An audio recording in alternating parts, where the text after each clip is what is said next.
How to recover Facebook account without email and phone number. So if you don't know the email and phone number of a particular account, and if you have forgotten the password, but if you want to delete or if you want to recover those Facebook account, then the first thing you need to do is open Facebook, and you need to log into whichever account that you want to or that you know the password of. And then once you have logged into any existing account, you can tap on the search icon at the top right corner of the screen, and you need to search for those accounts that you want to recover. Open the profile of that account and tap on three dots next to message button. Here you need to select Maria Louise profile link.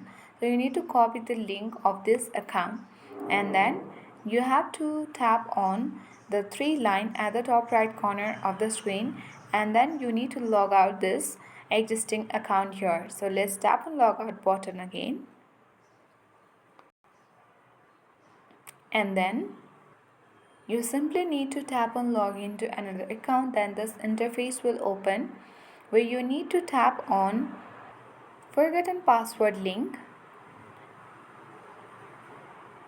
and then here you will get to this page where you have to tap on search by email address instead and paste the link that you previously copied of your account. Then tap on continue button. Then after that you will receive a code where you have to enter the code on this box. So once you enter the code, you will get interface where you can easily change the password and set the new password, and after that you can easily log into your account that you want to recover without email and phone number. So that is the way. I hope this video was helpful. If it was, then make sure to hit the like button. If you are new to our channel, then subscribe it for more tutorial videos.